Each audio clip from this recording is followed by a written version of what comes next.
اور ہمیں بھی انسانیت کا کوئی درد ہے، اور ہم بھی مسجد اقصیٰ کے حوالے سے کوئی جذباتی اور ایمانی تعلق رکھتے ہیں۔ وہ لوگ تو ہماری جنگ لڑ رہے ہیں، وہ قبلہ اول ہے، اس مقام پر نبی اکرم صلی اللہ علیہ وسلم نے انبیاء کی امامت فرمائی تھی، پھر معراج پہ تشریف لے گئے تھے۔ یہ سگنیفیکنس ہے اس ارض فلسطین کی۔ تو ہم ایسے تو نہیں دیکھ سکتے تماشا کہ بس میرا ملک ہے اور تیرا ملک ہے، ہم سب ایک ملت ہیں۔ تو اس لیے انشاءاللہ یہ ہفتہ یکجہتی غزہ بھی ہے، 7 اکتوبر کا بھی میں نے آپ کو بتا دیا، اور مختلف پارٹیوں سے رابطے اور مختلف شعبۂ زندگی کے لوگوں سے روابط یہ اس پورے ہفتے میں ہم کریں گے۔ 7 اکتوبر کے بعد ہم اپنی حق دو عوام کو جو تحریک لے کر چل رہے ہیں، جو ملک میں IPPs کیا، جو معاشی دہشت گردی ہے، اور اسی طرح حکومتوں کی اور حکومتوں میں شامل جو جماعتیں رہی ہیں ہمیشہ پچھلے 30-35 سال میں، جن میں سب نے IPPs کو طاقت فراہم کی ہے، اور جس کے نتیجے میں مہنگائی ہے، جس کے نتیجے میں بجلی کے بل بڑھے ہوئے ہیں، تو اس پر جماعت اسلامی کی تحریک جاری ہے۔ اور جو معاہدہ حکومت نے ہمارے ساتھ کیا اس کی انہوں نے خلاف ورزی کی ہے، سوائے چند چھوٹی چھوٹی چیزوں کے جو انہوں نے بجلی کی قیمت پنجاب کے لیے 2 مہینے کے لیے کم کی، یا کچھ IPPs سے ان کی بات چیت ہو رہی ہے اور یا پیٹرول کی قیمت تو عالمی مارکیٹ میں ہی کم ہو رہی ہے۔ اس کے علاوہ جو اسپرٹ تھی اس پورے معاہدے کی، اس پر اس نے عمل نہیں کیا، لہٰذا ہم اس پہ آزاد ہیں کہ ہم اپنی جو ہے وہ تمام تر سرگرمیاں کریں گے۔ لیکن 7 اکتوبر کے بعد آپ نے دیکھا 29 ستمبر کو بہت پورے پاکستان میں ہر جگہ پر احتجاج ہوا، دھرنے ہوئے، اور یہ عوام کے اس جینون ایشو کے اوپر جماعت اسلامی پیچھے نہیں ہٹے گی۔ بدقسمتی سے پاکستان میں پولیٹیکل پارٹیز کا یہ ایجنڈا نہیں ہے کہ عوام کو ریلیف دلانے کے لیے کوئی اقدامات کریں، لیکن جماعت اسلامی اس کام کو جاری رکھے گی، اور آگے کا لائحہ عمل میں انشاءاللہ 7 اکتوبر کے بعد جو بھی ہم نے ریفرنڈم اور یا ہڑتال یا اس طرح کی چیزیں طے کی ہوئی ہیں، 7 اکتوبر تک ہم چاہتے ہیں کہ ہمارا فوکس غزہ کی صورتحال ہو۔ اس موقع کے اوپر میں چاہتا ہوں کہ جو ہماری عدلیہ کی اس وقت صورتحال ہے، اور اس وقت پاکستان کی اعلیٰ ترین عدالت سپریم کورٹ آف پاکستان واضح طور پر 2 حصوں میں منقسم نظر آتا ہے۔ اس سے بڑھ کر کوئی افسوسناک بات ہو نہیں سکتی۔ یعنی پورا انصاف کا جو نظام ہے اس میں سب سے بڑی عدالت سپریم کورٹ ہے، اور سپریم کورٹ کے جج آپس میں تقسیم ہو جائیں، اس سے بڑی بدقسمتی کیا ہو سکتی ہے۔ میں سمجھتا ہوں کہ اس صورتحال کو ختم ہونا چاہیے، اور اس میں chief justice of Pakistan justice قاضی فائز عیسیٰ صاحب کو پہل کرنی چاہیے۔ یہ جو آئینی ترمیم کے حوالے سے بھی ساری چیزیں چل رہی ہیں اور چوری چھپے رات کی تاریکیوں میں یہ کام کرنے کی کوشش کی جاتی ہے، اس بحران سے نکلنے کا بھی ایک طریقہ ہے، اور وہ چابی ہے جسٹس فائز عیسیٰ کے ہاتھ میں۔ وہ آئیں، قوم کے سامنے اعلان کریں کہ چاہے ترمیم آئے نہ آئے، میں اعلان کرتا ہوں کہ پچھلے ضابطے کے مطابق جو بھی ان کی مدت اگلے 1-2 مہینے میں 3 مہینے میں مکمل ہو رہی ہے، اس تاریخ کو میں اپنی کرسی چھوڑ دوں گا، اور 25 دن رہ گئے 25 دن کے بعد میں چیف جسٹس آف پاکستان نہیں رہوں گا، اور اب حکومت اور پارلیمنٹ کا کام ہے کہ وہ کیا کرتی ہے، لیکن میں چیف جسٹس آف پاکستان نہیں رہوں گا۔ اگر جسٹس قاضی فائز عیسیٰ بڑے پن کا مظاہرہ کر کے یہ اعلان کر دیں تو یہ بحران ختم ہو جائے گا، اور تاریخ میں ان کا نام اچھے طریقے سے لیا جائے گا۔ اور اقبال نے ایک شعر کہا تھا، دل کی آزادی شہنشاہی شکم سامان موت، فیصلہ تیرا تیرے ہاتھوں میں ہے دل یا شکم۔ قاضی فائز عیسیٰ صاحب دل کی بات مانے، حق کی بات مانے، سچ کی بات مانے، یا شکم کی بات مانے، یا آپ کے پاس ہے۔ آپ کے ایکسٹینشن کے نتیجے میں پاکستان میں آئینی بحران پیدا ہو گیا ہے، پاکستان میں عدالتی بحران پیدا ہو رہا ہے، تو اس میں آپ کو پہل کرنی چاہیے اور اس بحران کو ختم کرنا چاہیے۔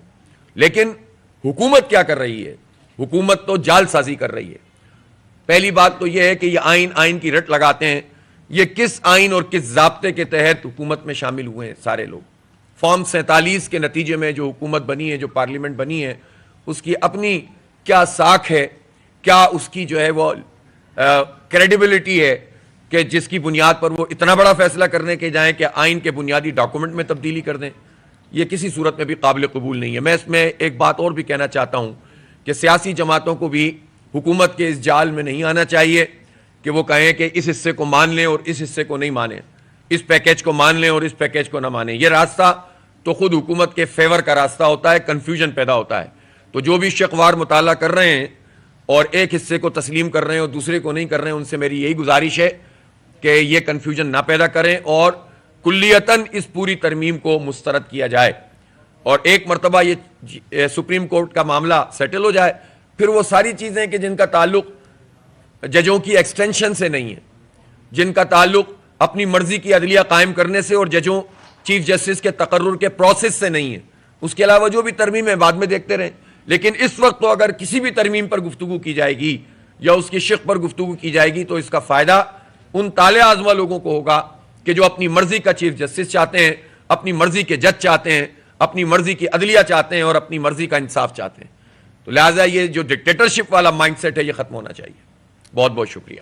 سوال میرا یہ ہے کہ پہلی بات یہ کہ جو حسن نصر اللہ کی شہادت ہوئی اس پر بھی کافی تقسیم نظر آ رہی ہے نسبی باتوں بھی کی، اس کے حوالے سے آپ کا کیا موقف ہے؟ دوسری بات یہ ہے کہ جو تحریک انصاف اردو کا کہنا ایک تحریک شروع کرنے والی ہے مطلع کے حوالے سے اور جو سپریم کورٹ کی جگہ صورت حال ہے، تو کیا آپ اس کا ساتھ دیں؟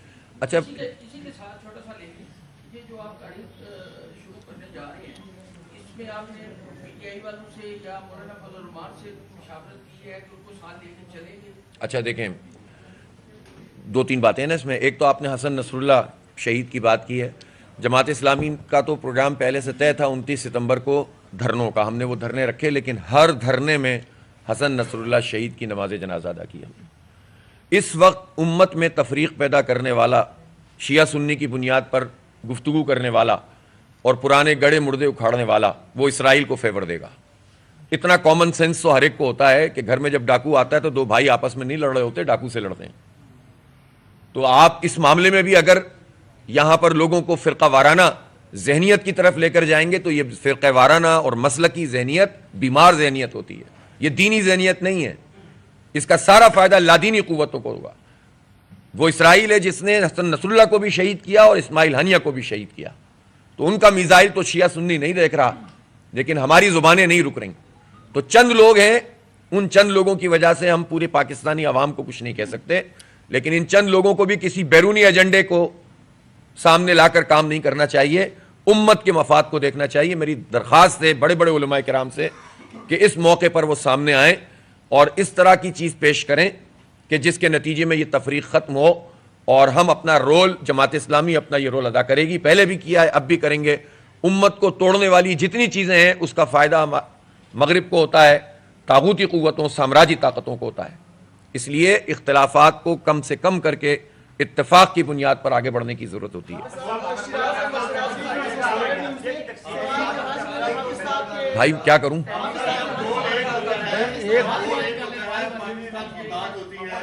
اور پاکستان کی جو پرابلم چل رہی ہیں، جس طرح سپریم کورٹ ہے، بجلی کے بلوں کا مسئلہ ہے، مہنگائی ہے، بے روزگاری ہے، جو اپنے کی صورتحال ہے، باقی جماعتیں بھی اس طرح ہی کرتی ہیں. جب گول ایک ہو تو مل کے بیٹھنے، بات کرنے میں، تحریک چلانے میں کیا حرج ہے؟ اچھا دیکھیں، مل کر بیٹھنے میں اگر کوئی حرج ہوتا تو آج میں پی ٹی آئی کے پاس نہ جا رہا ہوتا، یا کوئی بھی اگر حکومت کے لوگ ہمارے پاس آتے ہیں، مسلم لیگ، ایون مسلم لیگ کے لوگ بھی آتے ہیں تو ہمیں تو کوئی اعتراض نہیں ہے، یا ہم ان کے پاس جاتے ہیں تو یہ تو سیاسی عمل ہے، ہونا چاہیے. مولانا کے پاس جانا ہے تو کوئی مسئلہ نہیں ہے.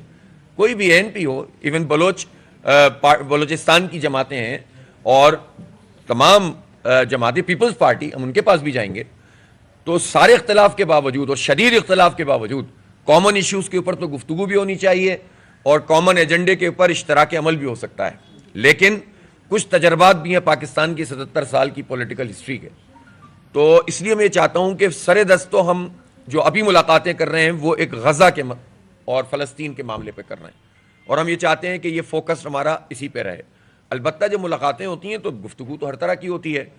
جہاں تک یہ ایک جو پارٹیوں کا الائنس ہے تحفظ آئین پاکستان، اس کے حوالے سے بھی جماعت اسلامی نے بہت واضح طور پر یہ بات کہی ہے کہ ہم مشترک چیزوں پر مشترک جلسوں میں بھی شریک ہو سکتے ہیں اور انہیں بھی جلسوں میں شریک کرا سکتے ہیں اور مل بھی سکتے ہیں، آ بھی سکتے ہیں اور جا بھی سکتے ہیں، سیمینار بھی کر سکتے ہیں اور کیے بھی ہیں. لیکن تجربات کے نتیجے میں ہم اس نتیجے پہ پہنچے ہیں کہ جماعت اسلامی جو بھی اسٹرگل کرے گی وہ اپنے پلیٹ فارم پہ کرے گی، اور اس پلیٹ فارم کو ہم جو ہیں وہ مرج نہیں کریں گے کسی اور پلیٹ فارم میں. حافظ صاحب، شیراز 365 سے میرے دو سوالات تھے. پہلا سوال یہ ہے کہ فلسطین میں ظاہری بات ہے وہاں تو مظالم ہو رہے ہیں، لیکن اگر ہم بات کریں پاکستان کے اندر کی، ہمارا فاٹا جل رہا ہے، وزیرستان جل رہا ہے، باجوڑ کی صورتحال آپ دیکھیں، بلاچستان کی صورتحال آپ دیکھیں، جماعت اسلامی نے اس حوالے سے آج تک کچھ بھی نہیں کیا.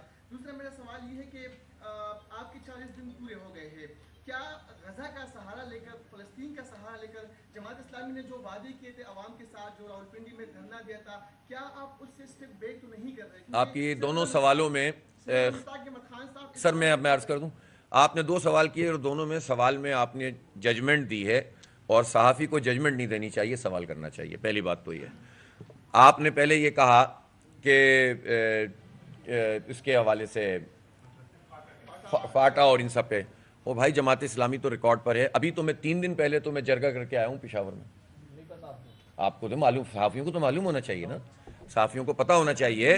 جب آپ مجھ سے سوال کر رہے ہیں تو اس سے پہلے سر میں بتا دوں، دھرنے کے حوالے سے جس نے خلاف ورزی کی آپ اس سے سوال نہیں کر رہے.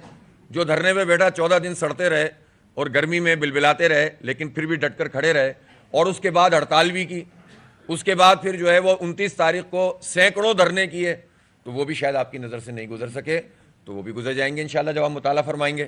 اور اس کے بعد جب 7 تاریخ کو یہ غزہ کا معاملہ ظاہر ہے، تو ہم اس کو تو مستقل لے کر چل رہے ہیں. آپ کو تو یاد ہوگا ہم نے اپنے دھرنے میں بھی فلسطین کو نہیں بلایا تھا، بلکہ دھرنے کے دوران میں قطر گیا تھا اور اسماعیل ہنیہ شہید کی نماز جنازہ میں شریک ہوا تھا، اور پاکستان میں سرکاری سطح پر کوئی آدمی، ایک آدمی بھی اور کسی پارٹی نے نہیں بھیجا تھا وہاں بندہ.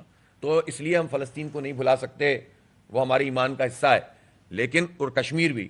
لیکن اس کے ساتھ ساتھ ان تمام پبلک ایشوز پر جن کا تعلق بجلی سے، پانی سے، جماعت اسلامی کے علاوہ کوئی اور کام کر ہی نہیں رہا، کوئی اور بات کر ہی نہیں رہا. لیکن ہم اپنے حصے کا کام کریں گے، اور میں 7 تاریخ کے بعد بہت واضح طور پر آپ کو پورا ایک نقشہ پیش کروں گا. اللہ نے چاہا تو ہم حکومت کو پیچھے ہٹنے پر مجبور کریں گے اور ریلیف عوام کے لیے لیں گے. آپ نے عدلیہ کی تقسیم کے بارے سے بات کی ہے، تو یہ تاریخ میں ہم نے دیکھا ہے کبھی ڈوگر عدالتیں بن جاتی ہے، کبھی عدلیہ باری تحریک چودھری کی آ جاتی ہے، کبھی ججز کے خلاف فیصلے دیتے ہیں. ایک لمبا سلسلہ ہے کہ جو عدلیہ کے اندر سے اسکینڈل آتے رہتے ہیں، جس کے اوپر ہم خبریں بھی بنتی ہیں اور سیاسی جو ہے لیڈر جو ہے وہ بیانات بھی دیتے رہتے ہیں. تو یہ آپ موجودہ بھی جو اسکینڈل ہیں، آپ اس کو سارے کا سارے جتنے اسکینڈل عدلیہ میں سے آتے ہیں تو آپ اس کا ذمہ دار حکومتوں کو اور یہ اپوزیشن کو قرار دیتے ہیں، یا اس میں کہیں نہ کہیں عدلیہ بھی انوالو ہے؟ میں نے تو عرض کیا عدلیہ تو سب سے پہلے ذمہ دار ہے نا. حکومت جو بھی کر رہی ہو، ججز تو ساتھ بیٹھ جائیں نا کم از کم. اب جو کچھ بھی ہو گیا ہے ان سارے ججز کو ساتھ بیٹھنا چاہیے، اور پاکستان کے آئین کو اور انصاف کے عمل کو مقدم رکھیں، اپنی ذاتی رائے کو مقدم نہ رکھیں اور اس کرائسس میں نہ ڈالیں. تو ججز کی سب سے بڑی ذمہ داری ہے، اور حکومت تو کر ہی رہی ہے کہ تقسیم پیدا کر رہی ہے. وہ تو چاہتی ہی ہے کہ تقسیم پیدا ہو جائے اور اس کے نتیجے میں ان کے اپنے مفادات پورے ہو جائیں، اور یہ بدقسمتی سے یہ پہلے بھی ہوتا رہا ہے. ایک بات میں ضرور کہنا چاہتا ہوں کہ عدلیہ اب جیسے ہماری بالکل واضح رائے ہے کہ اب حکومت کو اعلان کر دینا چاہیے جسٹس منصور علی شاہ کے حوالے سے کہ وہ نیکسٹ چیف جسٹس ہوں گے، اس لیے کہ جو طریقہ کار رائج ہے اس سینیورٹی کی بنیاد پر ان کا بنتا ہے، اور اس پر ہمارا موقف بھی واضح ہے اور ہونا بھی چاہیے سب کا موقف. لیکن آپ کو یاد ہوگا کہ جسٹس افتخار چودھری کے حوالے سے کتنی بڑی تحریک چلی تھی، اور پورا پاکستان ان کی پشت پر آ کر کھڑا ہو گیا تھا. وکلا تحریک چلی تھی، سیاسی جماعتیں آ گئی تھیں، سب نے مل کر آئین اور قانون کی بالادستی کے لیے چیف جسٹس، اس وقت کے چیف جسٹس کا ساتھ دیا تھا.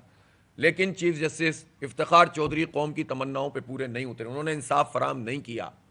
ان کے ناک کے نیچے جو ہے بے انصافی ہوتی رہی، بلکہ وہ اس عمل میں پورے شریک رہے بہت ساری چیزوں میں. انتخابات پامال ہوتے رہے. مجھے یاد ہے کراچی میں جس طرح سے مختلف انتخابات میں دھاندلی کی گئی، جعلی ووٹر لسٹیں، ان سب کو انہوں نے جو ہے وہ تقویت پہنچائی جسٹس افتخار چودھری نے. تو ہم نہیں چاہتے کہ کوئی آئندہ بھی کوئی اس طرح سے ہو. ہم حق اور سچ کی بنیاد پر کسی کے لیے بات کر رہے ہیں. منصور علی شاہ سے کسی کی رشتہ داری نہیں ہے، لیکن ان کا نام آنا چاہیے، سینیورٹی پہ وہ آتے ہیں، ان کا اعلان ہونا چاہیے. لیکن ان